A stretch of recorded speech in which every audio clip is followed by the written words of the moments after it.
समुद्र कहाँ, लेकिन उसकी सत्ता से ज्वार भाटा कार्य कर रहा है, उसकी प्रेजेंस से। इसी प्रकार उस चेतन की प्रेजेंस से सारी सृष्टि क्रिया कर रही है। घास उत्पन्न हो रहा है, वृक्ष उत्पन्न हो रहे हैं, फल फूल सब कुछ उत्पन्न हो रहा है उस चेतन के कारण। वो चेतन कहाँ है? वो चेतन आपके भीतर है। वो चेतन बाहर भी और भीतर भी है। उस चेतनता की पहचान के लिए एक गुरु ने, हमारे ऋषियों मुनियों ने एक शब्द दिया, उसका नाम है ज्ञान। 4 मार्ग हैं उस चेतनता को अनुभव करना है। एक है ज्ञान और ध्यान का मार्ग है, एक प्रेम और कर्म का मार्ग है। प्रेम अर्थात भक्ति। आपके यहाँ से पहले बात चल रही थी बीचन जी से। हमारा शास्त्र ये कहता है, जिसमें भगवान श्री कृष्ण अर्जुन से कहते हैं, कौनते प्रति जानी नमामि भक्ता प्रणश्ति। हे कुंती पुत्र, एक बात अटल सत्य है, मेरे भक्त का नाश नहीं होता। लेकिन भक्ति में भी सबसे बड़ा गुण क्या है? जो जीव निरंतर भक्ति करता है उसका अगला जन्म मनुष्य का होगा, ये गारंटी है इस बात की। इस बात की गारंटी है। यदि भक्ति में उससे कुछ पाप भी हो गया तो 84 के चक्कर में नहीं पड़ेगा। पाप का दर्द जरूर मिलेगा। कैसे मिलेगा? शरीर में व्याधि आ जाएगी, शरीर में कष्ट आ गए। जो पाप किया है उसको दर्द तो भोगना पड़ेगा। शरीर में व्याधि आ गई, धन की कमी आ गई, मानसिक परेशानी आ गई, जीव की इतनी बड़ी, जिसको कहते हैं संसार में उसकी प्रेज हो रही है तो निंदा होगी। जैसे आशाराम बापू ले लो, पाप का दंड तो मिला। जहां जहां उनकी ओ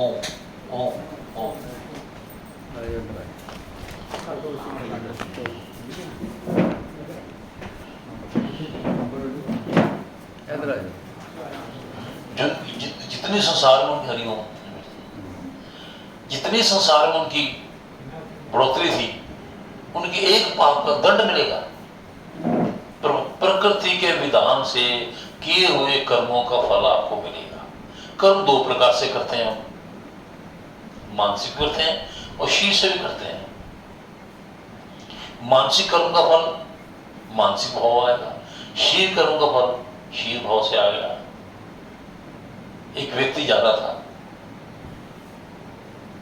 उसे देख कुत्ता जा रहा है, उन्हें बिना मतलब बट्टा दिया, कुत्ते को मारा।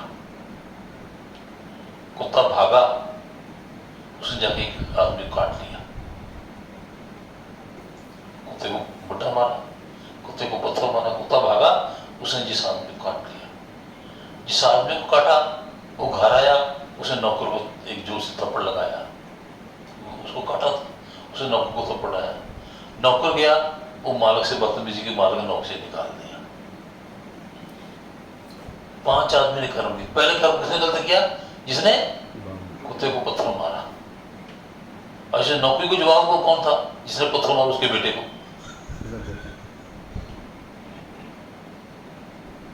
घूम गया। एक कर्म का फल आपके परिवार में पूरे में आएगा, और मानसिक कर्म है वो भी आपको फल देगा। ये बड़ा प्यारा दृष्टांत है। एक राजा अपनी नगरी में रहता था। सुबह उठनी, राजा अपने महल की मंडेर पे वो घूमता था, और उसी रास्ते से जंगल को रास्ता जाता था। उस रास्ते लकड़हार रोज लकड़ लेने जाता था। एक कोई लकड़हार ने देखा राजा ऊपर खड़ा है, उसने राजा की तरफ देखा, हाथ जोड़े, नमस्कार किया, और राजा भी मुस्कुरा दिया। राजा था, उसने हाथ तो नहीं जोड़े, लकड़हार ने हाथ जोड़े, मुस्कुराया, राजा ने मुस्कुरा दिया। उनके मुस्कुराहट का संबंध बन गया।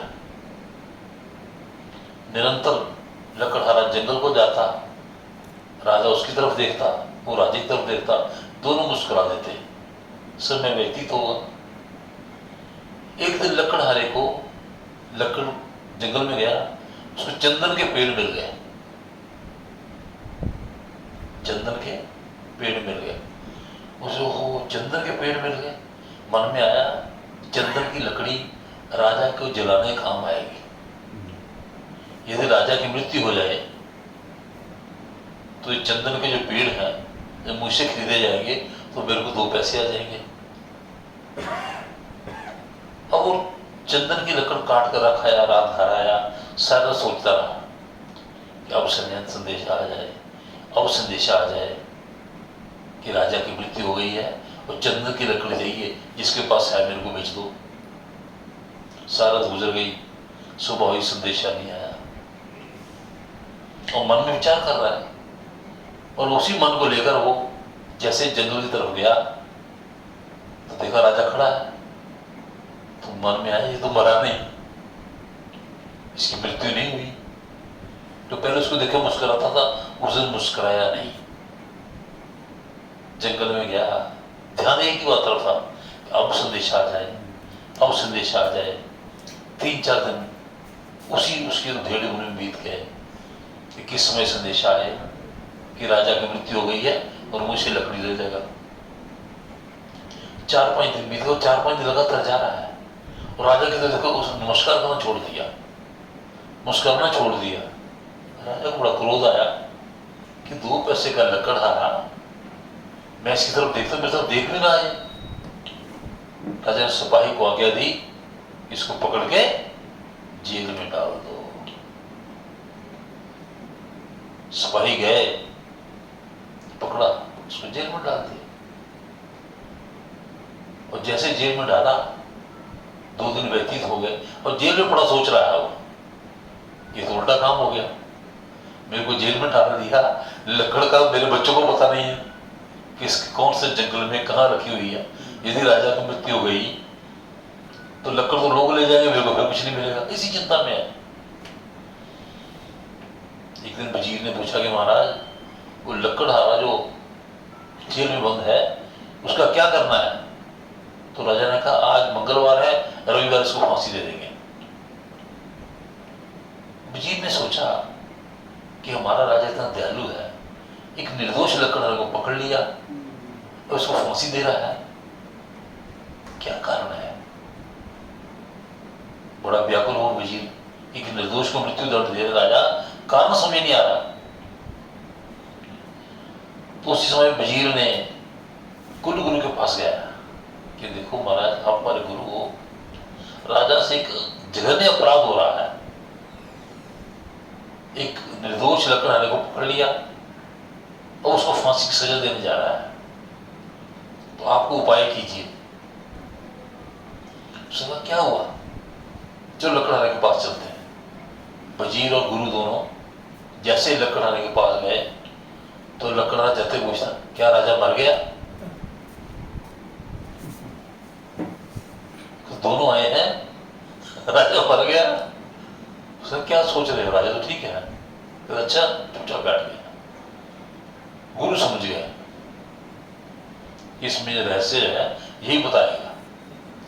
ये बताओ तूने कौन सा अपराध किया है जो राजा तुमको मृत्यु दंड दे रहा है? कहता कोई अपराध नहीं किया। तुम्हारा राजा से संबंध कैसे बना? लकड़हारे ने बताया हम जाते थे, राजा हमारी तरफ देखता था, हम राजा की तरफ देखते थे, हमारा मुस्कुराहट का संबंध बन गया। और मेरे को जंगल में चंदन के पेड़ मिले, जैसे चंदन के पेड़ मिले मेरे मन में आया कि राजा की मृत्यु होगी तो उसको जलाने के लिए लकड़ी काम आएगी, मेरे से बिकेगी, मेरे को 4 पैसे आ जाएंगे। इसी लोभ से मैंने चिंतन शुरू कर दिया कि राजा की मृत्यु हो जाए तो मेरे को 2 पैसे आएंगे। तो गुरु ने कहा कि बेटा तुमने मानसिक कर्म किया है, ये मानसिक कर्म का फल है कि जो तुम्हारा अच्छा संबंध था, तुम्हारी नेगेटिव सोच के कारण जो तुमने सोचा नेगेटिव, उसके प्रभाव उस पर पड़ा और दोनों के प्रभाव से अब तुम उस अपराध के भागीदार बन गए हैं। इस अपराध से मुक्त कैसे हो? गुरु ने कहा आज बुधवार है, रविवार तुमको फांसी है, तुम एक काम करो, चिंतन बदल दो, अपना चिंतन बदलो। तुम चिंतन ये करो कि मेरे पास चंदन की लकड़ी है, राजा हमारा बड़ा दयालु है, ईश्वर करे इस राजा की दीर्घायु हो। मेरे पास जो चंदन के पेड़ हैं, राजा मुझको बुलाए तो उसको बताऊं कि महाराज चंदन के पेड़ के जो मेरे पास लकड़ी है उससे महल के दरवाजे बनाओ, भगवान के सुंदर सुंदर मंदिर बनाओ, भगवान की विग्रह बनाओ। अपनी सोच को पॉजिटिव कर दो। ना तुम बुरा सोच रहे थे, अच्छा सोचो। एक दिन हुआ, 2 दिन हुआ, 3 दिन हुआ, जैसे शुक्रवार आया 3-4 दिन बीत गए तो वजीर ने कहा महाराज रविवार को लकड़हारे को फांसी देनी है, तो समय निश्चित कर लें।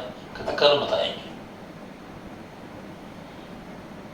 वजीर फिर गया शनिवार कि हमारे लकड़हारे कल फांसी देंगे। कहते नहीं, उसको बुला के लाओ हमारे पास। चिंतन बदल गया। जैसे उसका चिंतन बदला उसी प्रकार लकड़हारे का चिंतन बदल गया।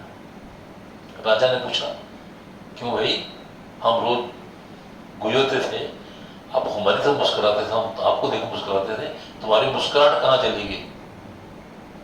तो कहाँ वो सोच रहा था कि राजा की मृत्यु की लकड़ी होगा, अब उसने उल्टा कहा जो गुरु ने कहा था कि महाराज हम सोच रहे थे कि राजा हैं आप, हमारे पास चंदन के पेड़ हैं, वो चंदन की लकड़ है हमारे पास बहुत है, आप राजमहल के दरवाजे बनाओ, सुंदर सुंदर मंदिर बनाओ, भगवान की मूर्तियां बनाओ चंदन की लकड़ से, तो हमको 4 पैसे आ जाएंगे। राजा बड़ा प्रसन्न हुआ। अच्छा तुम लकड़हारे रहे हो? अच्छा है, तुमको राज लकड़हारा नियुक्त कर देते हैं। आज से लकड़ जंगल में जितने सुंदर सुंदर पेड़ हैं तुम लाओ और उनका जो कहो वो बनाया जाएगा। एक चिंतन। इस प्रकार कर्म हम 2 प्रकार से करते हैं, मन से भी करते हैं और शरीर से भी करते हैं। मानसिक कर्म का प्रभाव बहुत अधिक पड़ता है। हम पाप करते हैं मन से, अपराध करते हैं हाथ से। याद रखना, जितने पाप कर्म होते हैं वो मन से होते हैं, अपराध से हाथ से होता है। अपराध होता है जैसे मैंने आपकी जेब में ऐनक पड़ी है, छीन ली, एक अपराध है। मन में चोरी कर ली कि इनकी ऐनक गरजे मैं उठा के जेब में डालूं, ये मानसिक पाप है।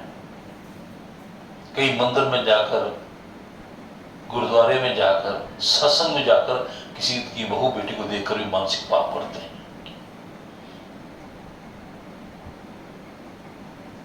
और ये मानसिक पाप का दंड अत्यधिक मिलता है, क्योंकि मानसिक पाप करने से मन इतना मैला होता है, जितना मर्जी जप तप विधि कर लो लेकिन मानसिक पाप उतरता नहीं। अभी आपके आने से पहले हमारे एक मित्र हैं धवन साहब, अच्छे ज्ञानी हैं, अच्छी पुस्तकें लिखते हैं, बड़े विद्वान हैं, हमारे गुरु भाई भी हैं। तो हमारे गुरुदेव से उन्होंने दीक्षा ली हुई है, लेकिन हमारे गुरुदेव कहते थे ये किताब का कीड़ा है, इसको अनुभव नहीं हो रहा। बड़े बड़े गुरुदेव कहते थे, हमारे साथ गए थे एक बार, हम गए बैठे हुए थे साहब महाराज के पास, महाराज मेरे को अनुभव करवा दो। ये तो करेगा नहीं, तेरे में शब्द तेरे दिमाग में घुसे हुए हैं, तो शब्दों में उलझा हुआ है, इन शब्दों से बाहर। ब्रह्म शब्द है। एक बात हम आपसे बड़ी क्लियर करें, निसंकोच और सत्य कहेंगे, सुन सुन सुन कन पेड़े हो गए, सुन सुन सुन कन पेड़े हो गए, बोल बोल मुख फिक्का मीठा, पढ़ पढ़ मन पत्थर हो गया, लिख लिख हो गया चोर, 52 अक्षर में को नहीं साहिब और का और। 52 शब्दों की गेम नहीं है वो, 52 शब्दों की मल्होत्रा जी गेम नहीं है। कौन सी गेम है वो शब्दों से निशब्द। शब्द माध्यम है, शब्द माध्यम उस निशब्द तक जाने के, आकार माध्यम है निराकार तक पहुंचने का। आकार माध्यम है उस निराकार को जानने का, शब्द माध्यम है निशब्द तक जाने का। जैसे नौका है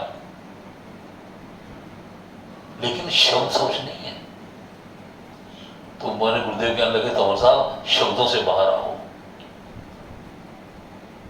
शब्दों से बाहर आओ। जब तो हम शब्दों में उलझे रहेंगे तब तक उस निशब्द को नहीं पहचान सकते। वो निशब्द है, लेकिन वो निशब्द जो है उस पर सारे शब्द आश्रित हैं, सारे शब्द उस पर आश्रित हैं। वो स्वयं निशब्द है लेकिन सारे शब्द उस पर आश्रित है। उस आश्रित पे जिस पे शब्द है उसको एक नाम दिया गया हमारे स्नातक ऋषियों ने, चेतन। महर्षि अष्टावक्र जी की बात बड़ी प्यारी कहते हैं, कहते हैं तुम्हारे बंधन का कारण तुम्हारी वासनाएं हैं। तुम्हारे बंधन का क्या है? तुम्हारी वासनाएं हैं। वासना ही बंधन है। और जब तक इन वासनाओं से पीछे हटकर निर्वासनिक पद को पा लोगे तब बात बनेगी। कबीर साहब के जीवन का दृष्टांत बड़ा प्यारा। कबीर साहब काशी में रहते थे, तो जिन लोगों कुछ 3 प्रकार के लोग होते हैं। कई लोगों का सत्संग धंधा है, व्यापार है, कारोबार है। तो जिसका कारोबार नहीं है ना, उसके हृदय में सत्य विराजमान है। तो कबीर साहब का धंधा नहीं था, तो लोग कबीर साहब पास रहते थे। कबीर साहब जो अपने हृदय से कह देते वहां सत्य हो जाती थी। तो जितने काशी के पंडित थे उनके मन में आया ये तो कबीर साहब हमारे धंधे पे बहुत बड़ी रुकावट है। तो कबीर साहब को नीचा दिखाया जाए। कैसे दिखाएं? उन्होंने योजना बनाई। एक दूर एक पंडित रहते थे, वो बड़े विद्वान थे। उनके पास 5 ऊंट थे। 4 ऊंटों पर वो अपनी किताबें लाद के चलते थे, वेद शास्त्र पुराण सब लाद के चलते थे। और एक ऊंट पे उनका अपना सामान होता था। तो काशी के पंडितों के पास इकट्ठे होकर गए कि महाराज आप कबीर साहब से शास्त्रार्थ करो। कबीर साहब हार जाएंगे तो इनकी जो दुकानदार चल रही है वो फेल हो जाएगी, हमारा कारोबार चल पड़ेगा। 2 दक्षिणा पाओगे वो देंगे, शर्त है कबीर साहब का हरा दो। तो ठीक है कि हमारे पास 5 ऊँट है, तो कोई बात नहीं, माना जा जाए। धर्मशाला में आपको स्थान दे देंगे, आप रहिए। काशी के पंडित भी उनको ले आए, धर्मशाला में ठहरा दिया। एक दिन निश्चित हो गया कि शास्त्रार्थ करेंगे। तो कबीर साहब ने उनके पास गए मिलने के लिए, तो उन्होंने जो उनका सेवक था उन्हें द्वार बंद कर दिया। कबीर साहब नहीं मिलेंगे। कब निकलते हैं घर से? ये सारा दिन पढ़ते हैं, लिखते हैं, घर से निकलते हैं सुबह दिशा शौच के लिए। ठीक है, सुबह जैसे लौ फूटती है वो जंगल पानी के लिए जाते हैं, उस समय मिलते हैं। बाकी सारा दिन पढ़ते हैं, लिखते हैं और कुछ नहीं करते। तो कबीर साहब उनके पीछे भी चले गए, जंगल पानी के लिए गए। तो आगे देखा वो बैठे हुए थे खेत में, दिशा शौच कर रहे थे। तो कबीर साहब गए, कबीर साहब का राम राम जी, राम राम। तो उन्होंने कान पर जनेऊ रखा हुआ था, इशारा किया, बोले नहीं, क्योंकि जिसमें दिशा शौच बैठते बोलते नहीं ना। कान पे जनेऊ रखा हुआ था, इशारा कर। कबीर साहब थोड़े 4 कदम और आगे हो गए। मैंने कहा जी राम राम। फिर कहा, उसने इशारा किया चले जाओ। कबीर साहब तीसरे फिर थोड़ा और आगे हो गए। मैंने कहा जी राम राम। तो बैठे बैठे उसने मिट्टी उठाई और जोर से कबीर साहब की तरफ मारी। ढेला उठाया, कबीर साहब की तरफ मारा। कबीर साहब मुस्कुराए, वापस आ गए। वापस आ गए, आए। जो समय था शास्त्र करने का वो करने के लिए गए। तो जाते ही कहते हैं कि मैं कह रहा जी राम राम। वो कहता राम जी, राम राम। तो कहता पहले प्रश्न आप करोगे कि हम करेंगे? तो तो कबीर साहब कहते देखो हम अनपढ़ हैं, हम ही पहले प्रश्न करेंगे। तो उन्होंने प्रश्न किया कि महाराज सुबह हमने 3 बार आपको राम राम करी,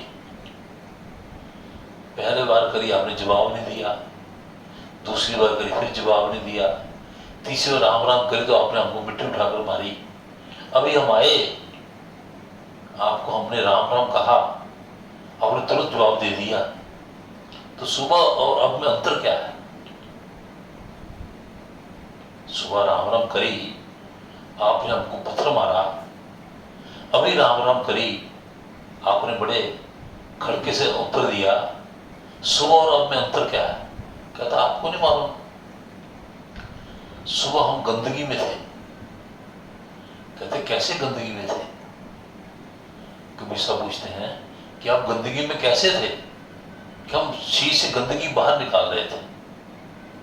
तो कबीर साहब कहते हैं कि भोजन का, परसों का खाया हुआ भोजन आज शी से निकलता है, तो 3 दिन की गंदगी तो आपके पेट में है, तो वो गंदगी कहां है? जो निकल गई वो 3 दिन पहले की थी, जो रात खाया वो तो गंदगी आपके पेट में है। वो थोड़ा चुप हो गया कि हमारे ठीक आप गंदे थे, तो साफ कैसे हुए? कहता फिर हम उठे, अपने आप को साफ किया जल से। कहते जल शुद्ध है, जिस तालाब से जल लिया उसी में मच्छियां खाती हैं, उसी में पीती हैं, उसी में सोती हैं, उसी में खाती हैं, उसी में उगती हैं, उसी में मूत्रती, अर्थात सब कुछ क्रियाक्रम अपने मूत्र में आश्री उसी में करती है, तो क्या जल शुद्ध है? वो चुप हो गया। फिर कबीर साहब का क्वेश्चन पूछा, फिर हाथ कैसे धोए? कहते मिट्टी से। कहते मिट्टी शुद्ध है? मिट्टी भी शुद्ध है, जिस जगह आप पेट साफ करके आए हो वो 6 दिन में वो मिट्टी बन जाएगी, जहां से मिट्टी उठाई पता नहीं कौन शौच कर गया,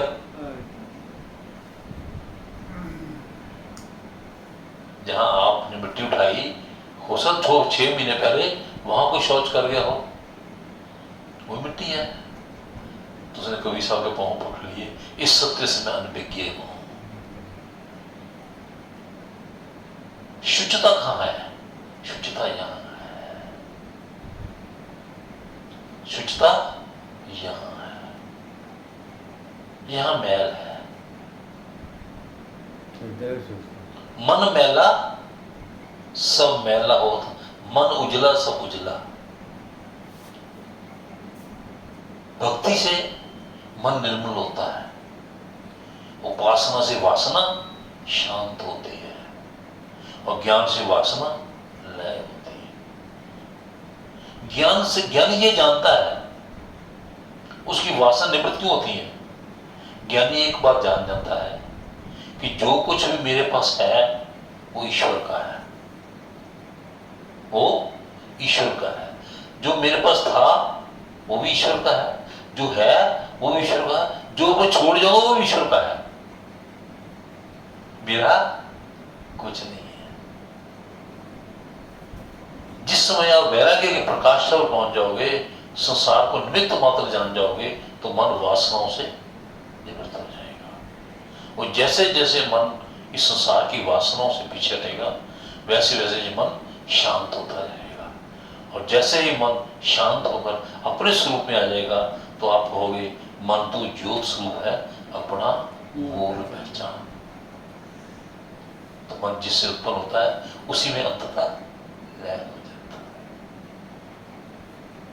मन की दशा निरंतर बदलती रहती है, निरंतर 3 गुणों में मन विचरण करता है, रजोगुण, तमोगुण और सतोगुण में। सत्संग में बैठे हुए जीव सतोगुण में विचरण करता है। उस दिन बड़े अच्छे संतों के हम बैठ पास गए, तो बता रहे, बड़ी प्यारी बात कही उन्होंने। उनका जीवन के पल निरंतर बदल रहे हैं। 24 घंटे में हम लोग 21,600 श्वास लेते हैं। 24 घंटे में 21,600 श्वास लेते हैं। 1 घंटे में 900 श्वास लेते हैं। 1 मिनट में 15 श्वास लेते हैं। यदि 40 मिनट हम सत्संग सुने तो कितना श्वास लिए? 600। वो कहते थे कि 600 श्वास जो सत्संग में लिए ना, वो काउंटिंग नहीं होते, अर्थात जितना आप सत्संग सुनोगे, भक्ति करोगे,